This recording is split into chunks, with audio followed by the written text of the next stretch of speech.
So in the previous chapter, we saw Sukuna say Enchain and activated the binding vow that he had formed with Yuji at the beginning of the series. And as per the stipulation, he could take over Yuji for 1 minute, but not harm or kill anyone. And after he takes him over, he seemingly transfers himself to Yuji's pinky, then rips it off and force feeds it to Megumi and takes him over. And coming into this chapter, Sukuna is explaining why and how he did this. So what he's saying is that he basically saw potential in Megumi's curse technique, which is the 10 shadows, and that apparently he also has a capacity to suppress Sukuna, and that it'd pose a problem if he turned out to be a quote-unquote cage the way that Yuji was, instead of a vessel that he could just inhabit, like what we've seen with the majority of the other reincarnated sorcerers. And he says that he should have just made Megumi swallow the finger in the first place, but to guarantee that he'd be able to take like full control over him, he waited for the right moment that Megumi's soul was shattered. Because in the previous chapter, we saw that once he had finally reunited with Sumiki, it turns out that she was actually a vessel for a sorcerer from 1,000 years ago, just like Yuji and Hana. And the sorcerer inhabiting her body was Yorozu. And they like flew away. And as Sukuna says, in that moment, Megumi's like soul shattered because everything Megumi has been doing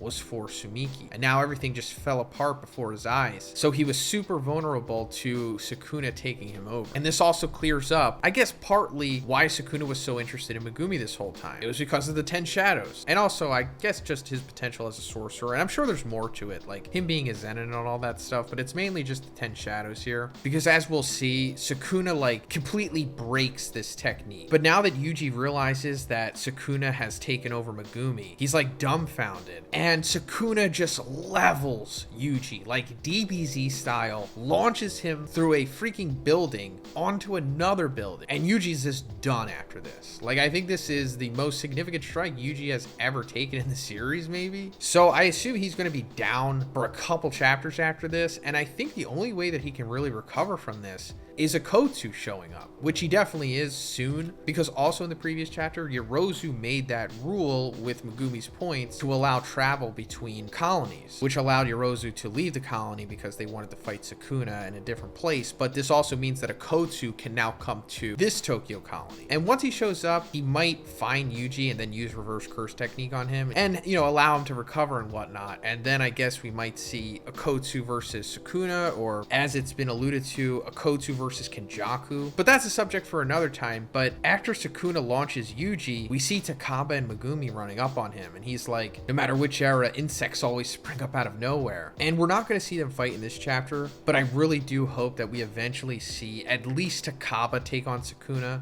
But anyway, Sukuna uses the 10 shadows technique and summons Nu, but it's not the Nu that we're familiar with in the series. This is like Mothra Nu. Like, this is how freaking powerful Sukuna is with just 15 fingers. Like, this isn't even his full power. He still has 5 left, but he amplifies the 10 shadows this much, as to where he's not just summoning like normal Shikigami anymore. He's summoning freaking kaijus. And like I said, this is just new. There's so many other things he could summon, and I'm going to talk more about that in this big collab that I'm doing with other Jujutsu Kaisen creators, which will be up on the channel next week. So look out for that, and subscribe also if you haven't already. Thank you. But after he summons this Mothra kaiju Nu, he has it rain lightning down on Takaba and Maki. But before it's able to hit them, Angel shows up, and she's able to like nullify it with her curse technique. And Sukuna says that unlike Yuji and I, Angel and Hana coexist. So Angel helped Hana recover faster from unconsciousness, because we saw in the previous chapter that Sukuna did some secret jujitsu grappling move and like knocked Hana out. But since Angel's also in there, he helped her wake up, similar to what, you know, Sukuna did with Yuji in the beginning of the series. But Hana is apprehensive about using her ability on Sukuna because it's in Megumi's body, and she obviously doesn't want to kill Megumi. And Angel's like, you know, it's too late now. It's him, the disgraced, or it's also translated as the fallen, which, you know, further implies that Sukuna is something more than just a human,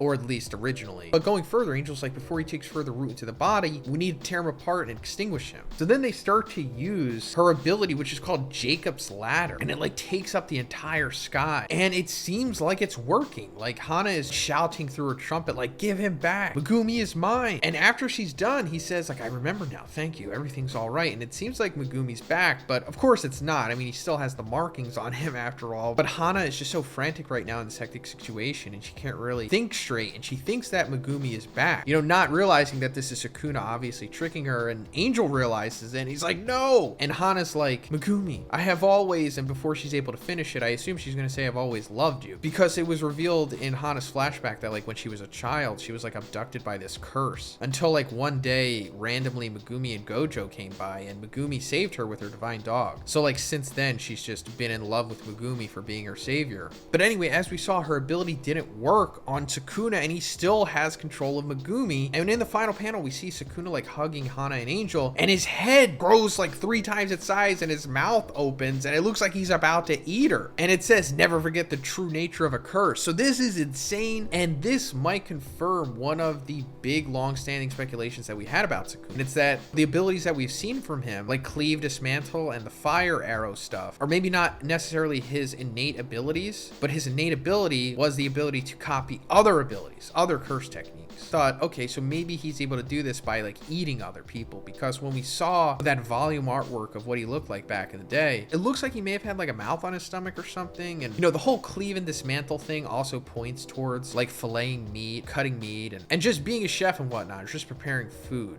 And also this could parallel to how Rika and Akotsu gain the abilities of others, because Ryu kind of implied that Rika may have to consume the flesh or the blood of others to get their abilities so that Akotsu can use it. Now that's not confirmed, of course, we still don't know how it worked, but that could be it, and it could be related to what Sukuna is doing here possibly. But if this isn't Sukuna's innate ability, then this is just something that he's learned to do, you know, by like ascending into more of a curse-like being, similar to what Tengen was doing, because I think it's pretty evident at this point that Sukuna is undergoing a similar transformation. But first, let's talk about the sponsor of this video, Tokyo Treat. Tokyo Treat is a monthly Japanese snack subscription box where you'll get up to 20 of the latest, most exclusive limited edition and seasonal flavor Japanese snacks that are only available in Japan and for a limited time. They also come with these great little booklets that give you information on all of the snacks and items in the box, along with information on Japan itself. This month's box is My Snack and Valentine. Experience a true Valentine's Day in Japan with heartwarming sweets and treats like the Kit Kat Lucky Daifuku, Subamucho Sour Plum Chips, Karai Spicy Ramen, and many more. So yeah, this is the Valentine's Day Tokyo Treat box. And as you can see, this is a great gift for your significant other. The first thing that we tried were the special Japanese Kit Kats that we always get with Tokyo Treat. And this month it was the Lucky Daifuku. It says it's filled with a sweet azuki bean and mochi flavors, and they're very Japanese, but very delicious. So if you really want to know what this great unique taste is like, you're probably gonna have to try these on your own. We also tried the Subamucho Sour Plum Chips. We could not put these things down. They're so much different than any chips we've ever tried in America, but they do have like that sweet plum flavor coming through, along with like a salty sour flavor as well. These are really good. And then finally, we tried the Piquilla chocolate wafers, and these things are incredible. Like, these are definitely one of the best things in the box. Love these so much. Guys, if you're interested in getting your very own Tokyo Treat box and an amazing Valentine's gift for your significant other, check out my link in the description and make sure you use code Zhoniin. That way you're gonna get $5 off your box. Thanks, guys. But so many questions coming out of this. So excited for the next chapter, guys. We are on break next week, but like I said, I'm coming out with a